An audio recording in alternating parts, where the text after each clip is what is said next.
Hello and welcome back to Unnati IAS. UPSC EPFO की series में जैसे कि हम साइंस का लेक्चर देख रहे थे और साइंस का आज हमारा 4th लेक्चर है।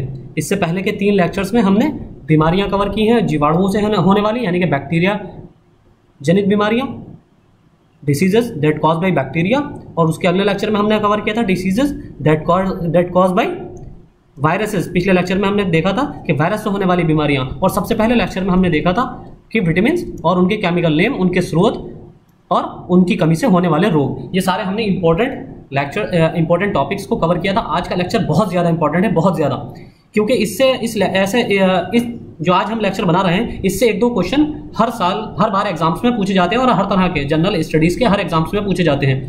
जैसे कि यूपीपीसीएस हो, यूपीएससी हो, हर एग्जाम बॉडी 1-2 क्वेश्चन हर बार जरूर पूछती है कि किस बीमारी से मनुष्य का कौन सा अंग प्रभावित होता है, या कौन सी बीमारी मनुष्य के किस अंग को प्रभावित करती है। तो आज का लेक्चर हमारा इसी पर बेस्ड है कि मनुष्य में होने वाली बीमारियों से मनुष्य का कौन सा अंग प्रभावित होता है। तो ये 20 या 25 प्रकार की बीमारियां हैं, इसको आपको एकदम रट लेना है कि इनसे कौन सा अंग मनुष्य का प्रभावित होता है और उनके वाहक क्या हैं, जो तो हमने पिछले लेक्चर्स में कवर करा ही दिए हैं आपको।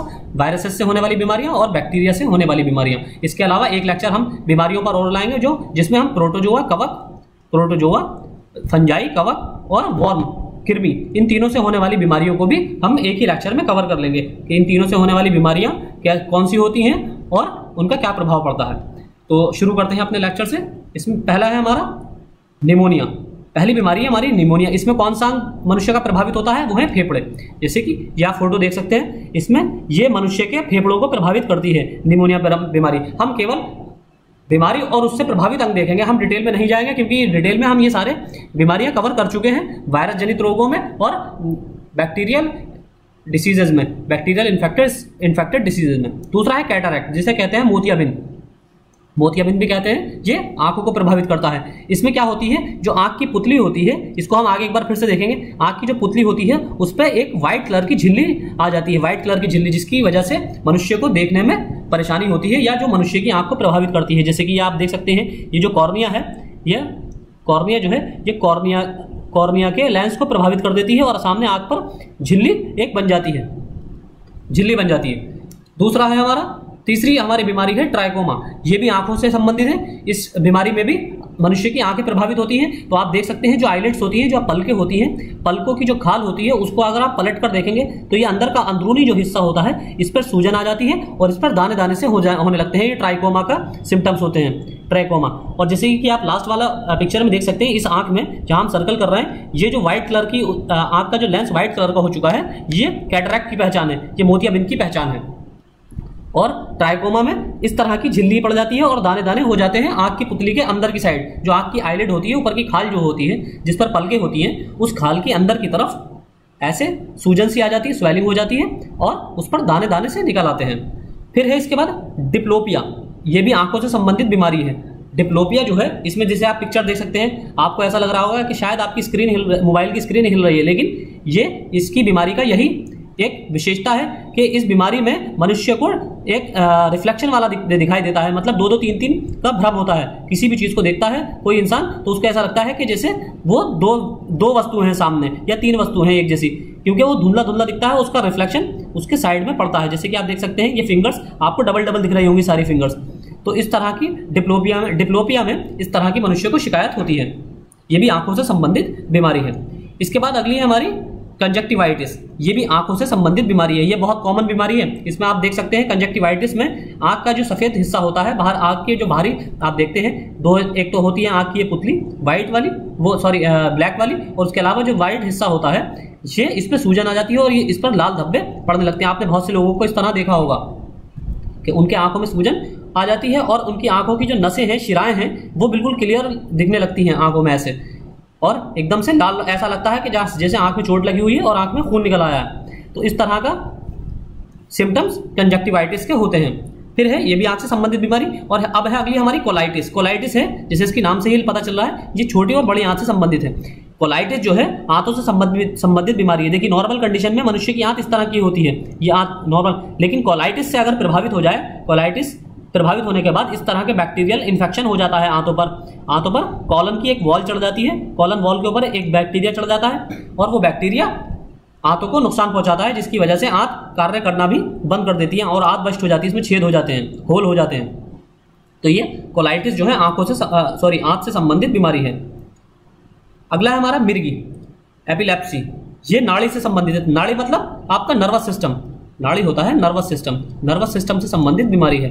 तो नाड़ी में मनुष्य का जब नर्वस सिस्टम प्रभावित हो रहा है, इसका मतलब मनुष्य का मस्तिष्क प्रभावित हो रहा है। तो नाड़ी में जो भी बीमारी नाड़ी को प्रभावित करती है, इसका मतलब ये है वो नर्वस सिस्टम को प्रभावित कर रही है। और नर्वस सिस्टम प्रभावित हो रहा है, इसका मतलब मनुष्य का मस्तिष्क काम करना बंद कर देगा। नर्वस सिस्टम सीधा सीधा लिंक होता है हमारे मस्तिष्क से, क्योंकि हमारी बॉडी का हर पार्ट वो किसके आदेश पर कार्य करता है? हमारी बॉडी का हर पार्ट जो है वो मनुष्य के मस्तिष्क से पर बेस्ड ही उसके आदेशों को, उसके इंस्ट्रक्शन को फॉलो करता है। और अगर मस्तिष्क में ही कोई प्रॉब्लम हो जाए तो उसमें आदेश देने में, कोई भी ऑर्डर या इंस्ट्रक्शन देने में बॉडी के पार्ट्स को परेशानी होगी। जैसे आप हाथ हिलाते हैं तो मस्तिष्क फौरन ये मिली सेकंड्स में, माइक्रो मिली सेकंड्स में ये क्रिया हो जाती है। एकदम मस्तिष्क हाथ हिलाने की इंस्ट्रक्शन देता है, बॉडी के हाथ को इंस्ट्रक्शन देता है कि अपना हाथ हिलाओ, ये इंसान हाथ हिलाना चाहता है। तो इस तरह ये सारे इंस्ट्रक्शन देना मस्तिष्क बंद कर देता है मिर्गी में।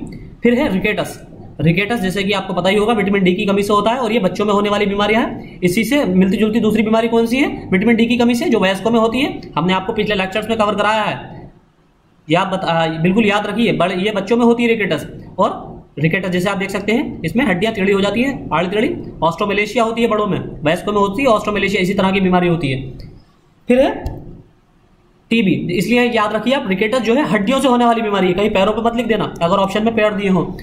इसका प्रभाव सबसे ज्यादा पैर की हड्डी पर पड़ता है, लेकिन क्योंकि उसकी वजह यह है प्रभाव पड़ने की, क्योंकि रिकेटस में हड्डियां कमजोर हो जाती हैं। तो हड्डियां कमजोर होने का प्रभाव सबसे बड़ा ये पड़ता है क्योंकि बॉडी का पूरा वजन जो है मनुष्य के शरीर पर होता है, शरीर का पूरा वजन जो है मनुष्य की टांगों पर होता है, इसलिए टांगे बैंड कर जाती हैं। हाथ इत्यादि पर इसका ज्यादा असर देखने को नहीं मिलता है, हालांकि होता तो है, लेकिन इतना नहीं होता है जितना पैरों पर इसका असर देखने को मिलता है, क्योंकि बॉडी वेट की वजह से टांगे बैंड कर जाती हैं। फिर है लास्ट 9th हमारा टीबी। टीबी किसको प्रभावित करता है? ये तो बहुत आप सभी को पता होगा। टीबी जो है फेफड़ों को प्रभावित करती है, लंग्स को प्रभावित करती है, लंग्स को, ये हड्डियों को यानी कि बोन्स को, और ये नाड़ी तंत्र को। मिर्गी जो है, एपिलेप्सी जो है, नर्वस सिस्टम को आपके प्रभावित करती है। अगला है हमारा पीलिया। पीलिया का क्या होता है? जॉन्डिस यानी कि हेपेटाइटिस। हेपेटाइटिस ये किस अंग को प्रभावित करता है? ये यकृत को यानी कि लीवर, ये लीवर को प्रभावित करता है। जैसे कि इसमें पता ही होगा आपको, शरीर का रंग पीला पड़ने लगता है और आंखें पीली हो जाती हैं। फिर है डायबिटीज। डायबिटीज अग्नाशय को प्रभावित करता है। इसमें अग्नाशय की प्रभावित क्यों करता है? क्योंकि अग्नाशय ही इंसुलिन हार्मोन का स्त्रावण करता है और इससे ही ये डायबिटीज से इंसुलिन का स्त्रावण प्रभावित हो जाता है, जिसकी वजह से डायबिटीज हो जाती है। अगला है हमारा एक्साइमा। एक्साइमा जो है ये त्वचा को प्रभावित करता है, स्किन डिसीज है। जैसे आप देख सकते हैं, ये स्किन की एलर्जी की एक प्रकार है। इस तरह के रैशेस पड़ जाते हैं और दाने से निकल आते हैं, जैसे आप पिक्चर्स में देख सकते हैं। तो एक्साइमा से स्किन प्रभावित होती है। अगला है हमारा अस्थमा। अस्थमा जैसे कि आप देखते हैं होंगे कि अस्थमा के बहुत से पेशेंट खांसते हुए कि जिनको सांस नहीं आती, फंदे लग जाते हैं, तो वो श्वास नली से संबंधित रोग है। अस्थमा जो है श्वास नली को, विंड पाइप को प्रभावित करता है। अस्थमा देख सकते हैं आप, ये नॉर्मल कंडीशन में किसी भी मनुष्य के जो विंड पाइप होती है, गले की जो नली होती है, वो कुछ इस तरह से दिखाई देती है, बिल्कुल क्लियर होती है। वहां पर जो सांस लेने के लिए जो ये रास्ता है, होल है, वो बिल्कुल क्लियर होता है। लेकिन अस्थमा की वजह से ये जो बैक्टीरिया है वो हल्के हल्के इसके श्वास नली के जो साइज है, श्वास नली के रास्ते को ब्लॉक कर देता है। जिस तरह आप देखते होंगे कोलेस्ट्रॉल बढ़ने से क्या होता है, जो चर्बी बढ़ जाती है, कोलेस्ट्रॉल बढ़ जाता है, तो जो सांस की नलियां हैं या आपकी जो हृदय की नलियां होती हैं, उसमें एक चर्बी की परत जम जाती है, तो जिसकी वजह से सांस लेने में दिक्कत होने लगती है, क्योंकि उसका जो रास्ता है, सांस लेने का रास्ता या ब्लड सर्कुलेशन का जो रास्ता है वो ब्लॉक हो जाता है, तो जिसकी वजह से उस हार्ट बीट बढ़ जाती है। इसी तरह इसमें भी अस्थमा में श्वास नली का जो रास्ता है वो ब्लॉक हो जाता है। फिर है हमारा पैरालिसिस। पैरालिसिस जैसे कि आपको पता होगा, लकवा ये नर्वस सिस्टम को अटैक करता है, नाड़ी तंत्र को अटैक करता है। तो इसमें क्या होता है कि जो मस्तिष्क की जो नली है, ब्लड वेसल्स हैं, ये प्रभावित हो जाती हैं और इसकी वजह से मस्तिष्क में क्लॉट बन जाते हैं, ब्लड की क्लॉटिंग हो जाती है, इसकी वजह से पैरालिसिस हो जाता है। ब्लड पैरालिसिस किस कंडीशन में होता है? पैरालिसिस यानी हाई ब्लड प्रेशर में ही ज्यादातर होता है, या फिर ब्लड की क्लॉटिंग होने की वजह से। यह बीमारी बहुत से लोगों को जाड़ों में हो जाती है, अचानक वृद्ध लोगों को जाड़े के मौसम में पैरालिसिस हो जाता है। उसकी वजह यही है कि ब्लड जो है क्लॉटिंग हो जाती है मस्तिष्क में ब्लड की क्लॉटिंग हो जाती है, जिसकी वजह से नर्वस सिस्टम प्रभावित हो जाता है। फिर है पोलियो। पोलियो को आप सभी को पता होगा, ये कहीं पर भी शरीर के असर कर देता है, चाहे वो नर्वस सिस्टम हो चाहे हाथ पैर हो। तो अगर नर्वस सिस्टम में अटैक कर दे तो इससे इस कंडीशन में व्यक्ति की मृत्यु भी हो जाती है। अगला है हमारा टाइफाइड। टाइफाइड किसको प्रभावित करता है? आंतों को। टाइफाइड जो है आंत को प्रभावित करता है, जैसे कि हमने इसको पिछले लेक्चर में भी देखा था जब हमने आपको बैक्टीरिया और वायरसेस वाली डिसीजेज बताई थी, बैक्टीरियल डिसीज बताई थी। तो हमने इसमें देखा था कि टाइफाइड जो है आंतों से संबंधित है। इसमें आंतों पर बैक्टीरिया चिपक जाता है और हल्के हल्के ये आंत को खराब कर देता है। इसमें भी आंतों में होल हो जाते हैं, छेद कर देता है। ये अगर ज्यादा टाइम तक इसका 15 से 20 दिन तक इसका इलाज शुरू नहीं किया जाए, 15 से 20 दिन के अंदर, तो ये आंत बस्ट कर देता है और व्यक्ति की मृत्यु हो जाती है। फिर है स्कर्वी। या हमने आपको बताया था इसके कारक क्या है, यानी कि ये किस टाइफाइड जो है किस तरह फैलता है। तो आप जितनी भी यहाँ बीमारियां देख रहे हैं उसको आप इंटरलिंक करके पढ़ने की कोशिश कीजिए, यानी कि आप ये भी देखिए कि कौन सी बीमारी का कारक क्या है, यानी कि कारण क्या है, किस वजह से बीमारी फैलती है वो, और उसके प्रभाव किस अंग पर पड़ते हैं और उसका उपचार क्या है। ये आप अपने आप ही दिल में अपने मन में इसको कंसिडर करते हुए पढ़िए। फिर है 17वां, अगला हमारा स्कर्वी। स्कर्वी आपको पता ही होगा विटामिन सी की कमी की वजह से होता है स्कर्वी रोग। ये दांत और मसूड़ों को प्रभावित करता है। देखिए इस स्कर्वी रोग की वजह से या विटामिन सी की वजह से दांतों में के मसूड़ों में एक तो वो ढीलापन आ जाता है, मसूड़ों की जो पकड़ है दांतों से वो हल्की हो जाती है, जिसकी वजह से दांत हिलने लगते हैं। दूसरी चीज इसका सबसे बड़ा इंपैक्ट ये होता है, ये पायरिया कर देता है दांतों में और मसूड़ों में। हल्के सी भी हाथ लगने पर, जैसे आप नाखून भी लगाएंगे तो उससे मसूड़ों में मसूड़े छिल जाते हैं और ब्लीडिंग होने लगती है। आप कोई चीज़ खाएंगे जैसे अमरूद या कोई भी फल चबाने वाला आप खाएंगे तो उससे मसूड़ों में आपकी ब्लीडिंग होने लगेगी। यही स्कर्वी की पहचान है, विटामिन सी की कमी की पहचान है। फिर है 18 ग्वाइटर। ग्वाइटर जो होता है ये गले से संबंधित है, ये गले को प्रभावित करता है। ग्वाइटर में ये होता है आयोडीन की कमी से, और ये थायराइड का स्त्रावन जो है प्रभावित हो जाता है। इसमें थायराइड ग्रंथि जो है गले की, उसमें थायराइड हार्मोन का स्त्रावण को प्रभावित कर देता है, और जिसकी आयोडीन की कमी की वजह से होता है ये, जिसकी वजह से गले का कुछ, आपने बहुत से लोगों को देखा होगा इस तरह गला हो जाता है, उनका गला फूल जाता है, जिसकी वजह से जो थायराइड की डेली गोली लेनी पड़ती है। अगला है हमारा 19th मोतियाबिंद। इसे वही कैटरैक्ट जिसको हमने शुरू में देखा था, अभी ये दोबारा आ गया। ये भी आंख को प्रभावित करता है। कैटरैक्ट में आप देख सकते हैं ये आंखों से संबंधित रोग है।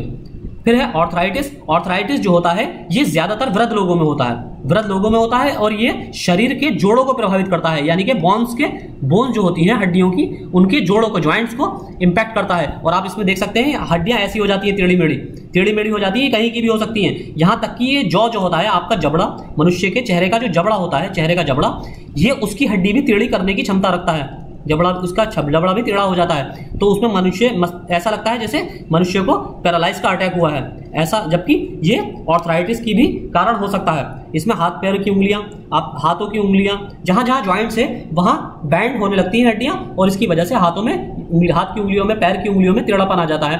पैर का जो अंगूठा है वो भी अंदर की साइड को भागने लगेगा या फिर बाहर की साइड को भी भाग सकता है पैर का अंगूठा, तो बिल्कुल एक लेवल में नहीं रहते हैं। फिर है डिप्थीरिया जो हमने अपने लेक्चर्स में पढ़ा था। डिप्थीरिया गले से संबंधित रोग है, ये बैक्टीरियल इन्फेक्शन से होती है बीमारी। इसमें क्या होता है, ये ज्यादातर बच्चों में देखी जाती है, छोटे बच्चों में देखी जाती है। इसकी वजह से ये होता है कि जो सांस नली है, सांस की नली के चारों तरफ एक व्हाइट कलर की झिल्ली बन जाती है। ये बैक्टीरिया एक झिल्ली बना देता है, जिसकी वजह से सांस लेने में ये सांस नली को अवरुद्ध कर देती है।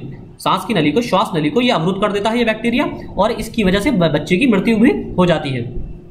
तो डिप्थीरिया किसको प्रभावित करता है? डिप्थीरिया गले को प्रभावित करता है। स्पेशली अगर आप बिल्कुल स्पेसिफिकली देखें तो ये श्वास नली को प्रभावित करता है।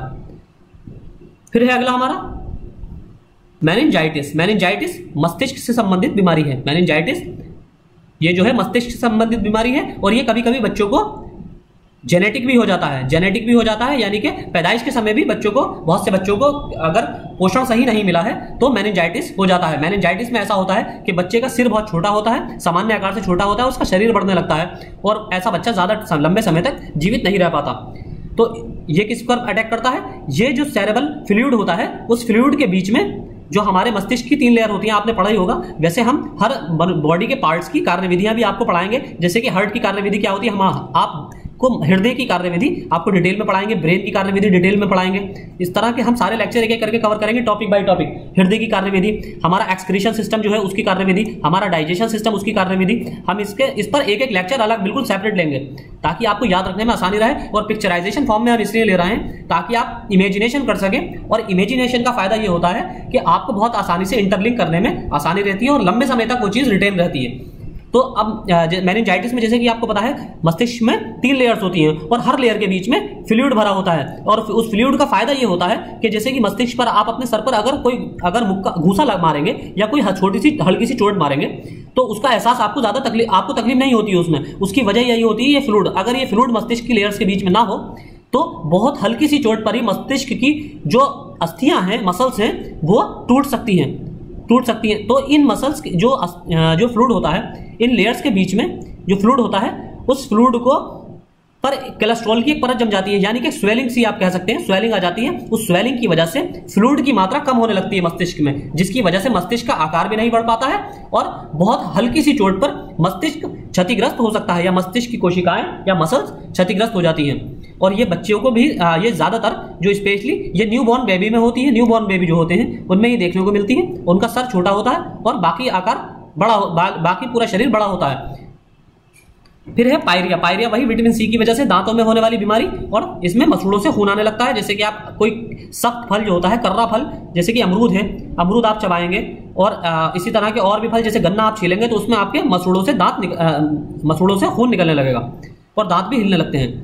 फिर है इंसेफेलाइटिस, ये भी मस्तिष्क से संबंधित बीमारी है और इसका नाम आप अक्सर न्यूज में सुनते रहते होंगे, जैपनीज इंसेफेलाइटिस के नाम से, जैपनीज इंसेफेलाइटिस।